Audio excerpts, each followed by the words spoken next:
All right, so I'm John, the head of admissions here at Think Tank, and this is part of my I Almost Quit alumni celebration series.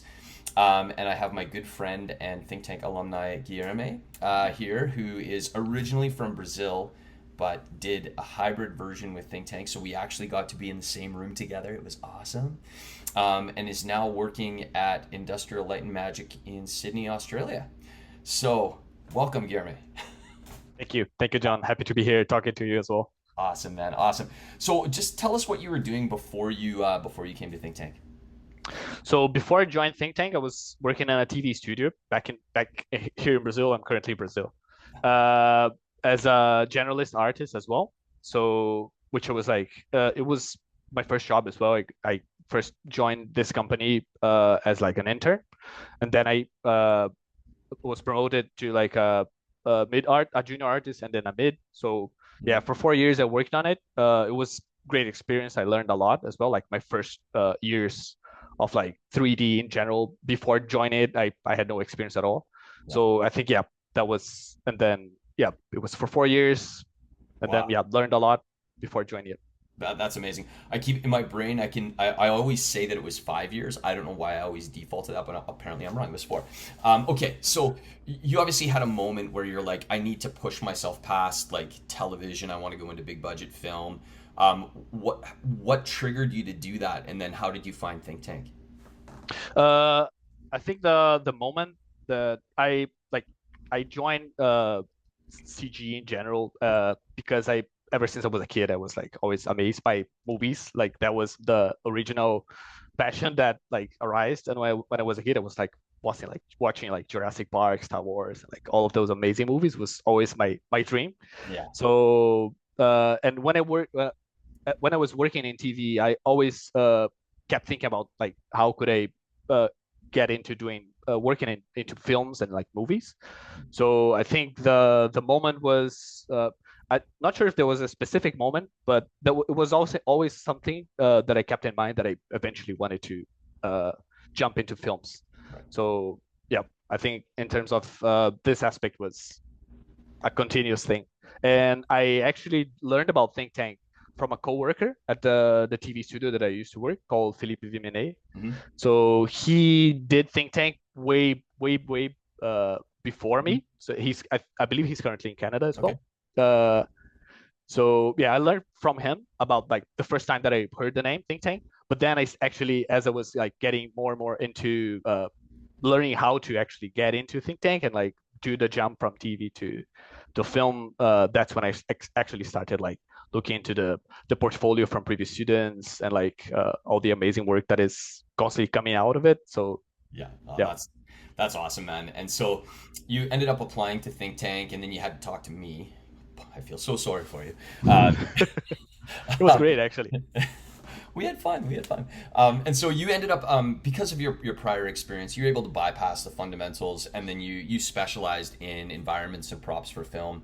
Um, and so, what was it like going through the program? Like, what was like your favorite part? Was there anything that was really stressful? Like, just what was the experience like? I think for me, I was a bit nervous at first, like doing this jump because I was working at the studio for a while, and then I quit my previous job, and then I fully commit to Think Tank. So there was like a stressful moment a little bit, I would say. Just like, okay, I need to fully focus and commit to it because that's my choice. And yeah, throughout the term, I think like the initial part, which I did like fully online, the Mhm. intermediate and advanced term, Yeah. I think like I had a great time like working with the supervisors that orient you along the way. And yeah, I think might be a bit stressful in terms of like the amount of the like weekly deliveries. So you Hmm. have to schedule how much you're going to like take time for each one. But it's Yeah. yeah, it's been great. And yeah, the final section which I did in Vancouver, the mentorship was yeah a completely different uh like time that you have to commit, but it's yeah great as well. I'd say it's the Yeah. best time. So who did you work with as your mentor? It was initially a collaboration with Jeremy Hoey, but then Oh, it was John Catapia. oh, fantastic! And you did this amazing piece. Thank you. Man, I show this to so many people. And I'm like, I don't know. I look at it and I look at the detail, and I say this all the time. Like the stuff you guys create when you're going through it feels like magic to me because I don't do this stuff.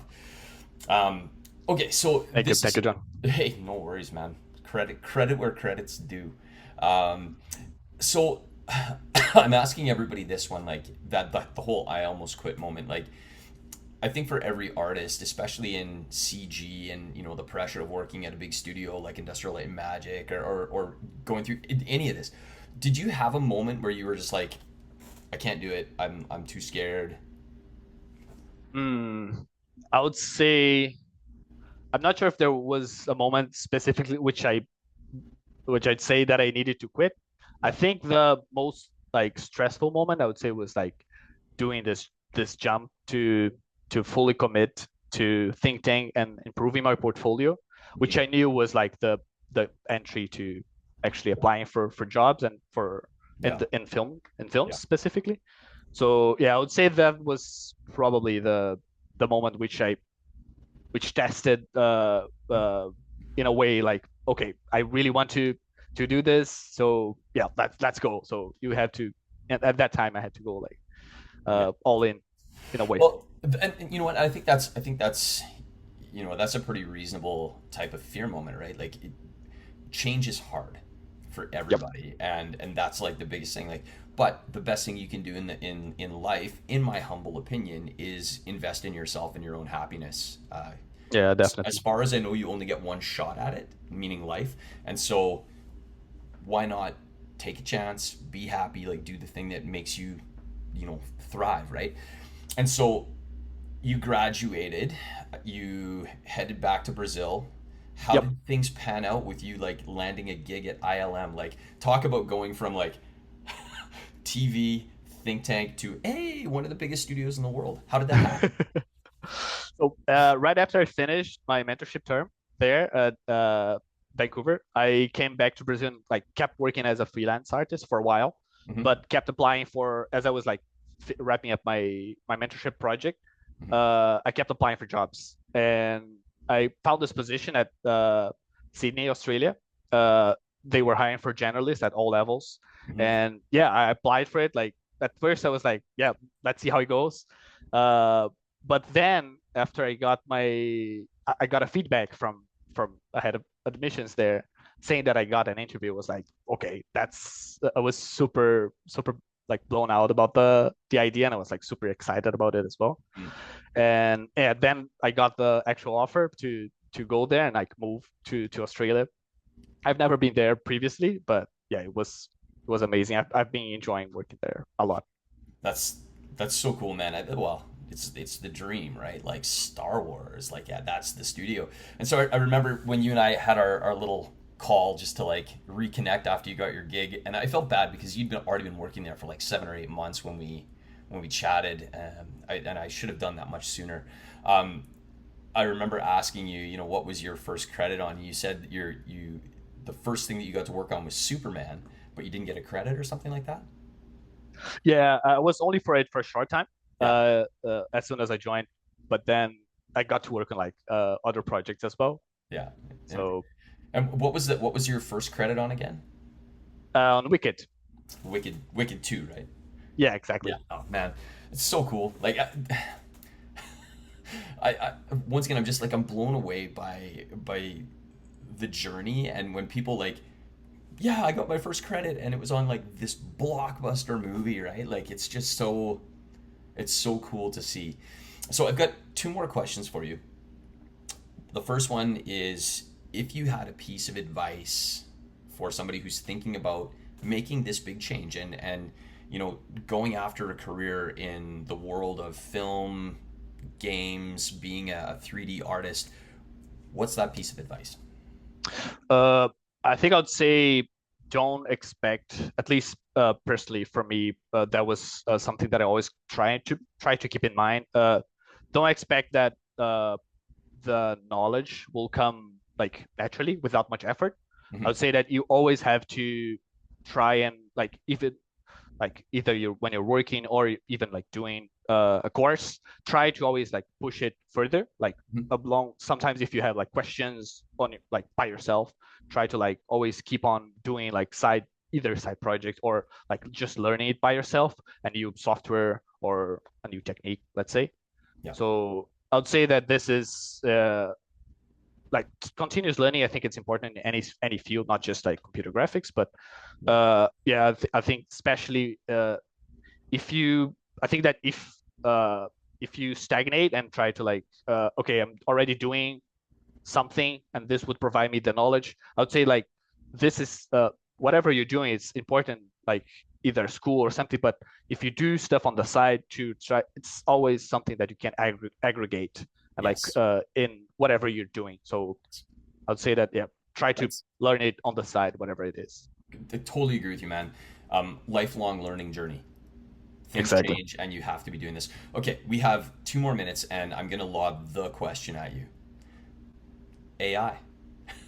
Oh, Everybody the big everybody's question. freaked out about it, and I actually have talked to a lot of alumni and a lot of people in studios. And what's are do you use AI in your day to day work? Like, what does it look like? I still have to actually like learn a little bit more. I haven't been super into it yet, Mhm. Yeah. personally. Uh, but I think it's something that, yeah, it might be inevitable in a way. Mhm. So Yeah. it's something that if it's something that it might be a question of like how it's integrated eventually Mhm. into like pipelines and like personal projects as well, like how to uh, integrate it into software. I don't know Yeah. how it will pan out eventually. Yeah. Still, like currently in the state of how it is, it might be something that it's there are many threads that are being like uh, uh, created in a way. Yeah. So yeah, I still haven't looked much into it, Yeah. but I heard that Comfy UI is great, and there's like other tools as well out there which are very powerful. Yeah. Uh, so Yeah, no, that's a great answer. Like I think there's just a lot of misinformation out there, and there's a lot of like Raph always calls the people the AI bros who are just like, oh, AI is gonna do everything. And I've seen some really great interviews with CEOs and studio heads who talk about the use of technology and how technology always changes and is integrated, and it's not designed to replace people. It's designed to create efficiencies and help with the creative process. But even you think about you know how Maya changed animation and how this plugin and Substance does exactly. this, and it just changes how you do the process. And studios are always going to look for ways to create efficiencies, but still the beauty of creativity is that it is part of the human experience, and that's taste and all of these things. And it's nice to see that you working at one of the biggest studios in the world, that artists are still being embraced and just doing all the great things that you do. Guilherme, it is always wonderful to see your face, my friend. I'm glad that you got to go on holidays. And Yes. because you said you're Currently in Brazil. back in Brazil, Yep. that's fantastic. When do you head back to Australia? In 3 weeks. Two 3 weeks weeks. time. Awesome, Yeah. man. Awesome. Well, thank you so much for taking the time. I genuinely Thank you, John. appreciate it. So I will.